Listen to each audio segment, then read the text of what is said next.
When this Kanika situation happened, that blew the whole world. Y'all know how many people were talking about this situation, this case? It blew the world apart, man.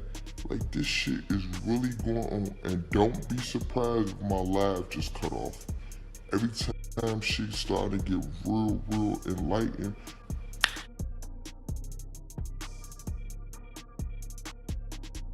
What's up, All In Media Squad? It's your boy Cookie back at you with another one. You know the drill. Subscribe to the reel and turn that thumb up blue if you feel. Let's get straight to it, AIM Squad.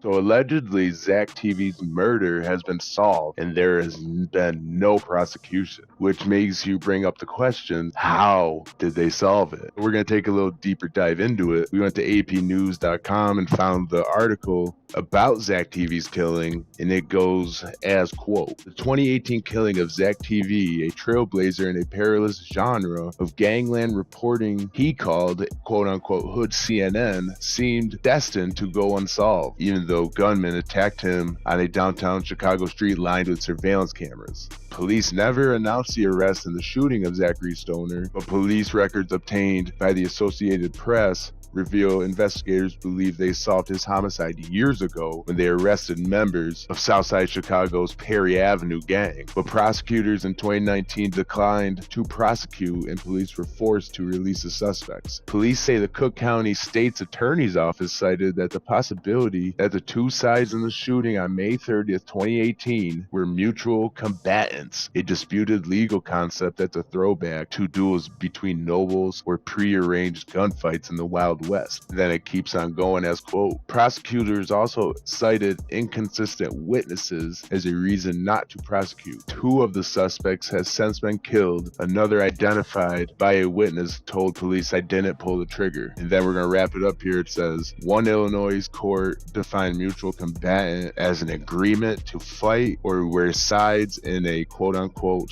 a sudden quarrel, and in hot blood. Some courts only allow defendants to argue a mutual combat at sentencing and bids for leniency. So basically, in layman's terms, they don't want you to know what happened to Zacktv. This is them brushing it under the rug, just like they do a lot of other shit in this whole United States of A. But seriously though, I really can't believe that they're playing this joker, or this wild card, if you will, you know, the mutual combatant thing. I've never heard of that until this. And I can only find maybe one other case about mutual combatant, because even if it was mutual, somebody got killed, and that's still murder. And under the laws of this great country, allegedly, that is a crime, sir. One huge problem I have with that mutual combatant thing, other than it is complete bullshit, is that Zacktv was pulled up on, or his low was dropped, meaning the fight wasn't equal. They pulled up on him and executed him. And I say executed because he was hit in the head and then once in the neck. And that, good sir, is an execution. And what else makes me think that that was an execution is that the person that was just riding with Zacktv, T Streets, they dragged his name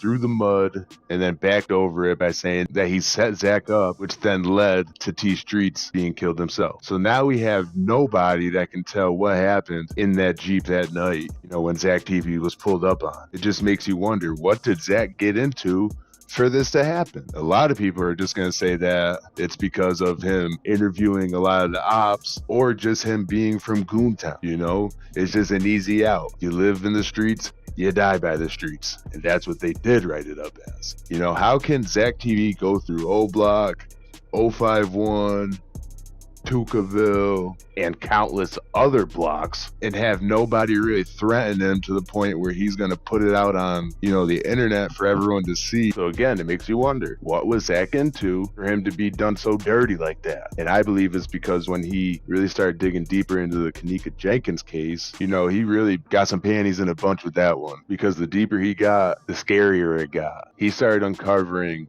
some organ harvesting things. It turned out that the owners of the hotel motel where Kanika Jenkins was found dead after she allegedly walked from one of the top floors all the way down through to the kitchen area and then walked into a freezer where she couldn't get herself out, and then she passed away allegedly. Allegedly. They own a mortuary and a bio research center, and they deal in, dead bodies and all that other bullshit that shouldn't be fucked around with after the said person has left this realm. But the deeper and deeper he got, he started getting threatening calls from anonymous people telling him to back off, and it wasn't just straight out threats where, if it was some street shit, they'd be like, I'ma kill you, fella. I'ma kill you. I'ma treat you, Like, this was some upper echelon threats, someone nice as shit to you in the face, kindly telling you, if you don't back the fuck off, we're going to blow your head back. And I really believe that Zach was scared, because if he wasn't, there would be no other reason for him to put that out. And I believe he was, talking between the lines when he told you in the beginning that if his live ever cuts off, it's always because he's getting deeper and deeper into that Kanika Jenkins case. And when I say talking between the lines, I mean, Zach was trying to tell us, if I get killed, it's because of this and nothing else. I'm just going to keep reiterating. He was not feeling threatened until he did the Kanika Jenkins case. And that's on me, there's just no way around it. What we can learn from this sad situation is to always be on point and to stay dangerous. As always, it's your boy Cookie with All In Media. It's all in or nothing. I'm out.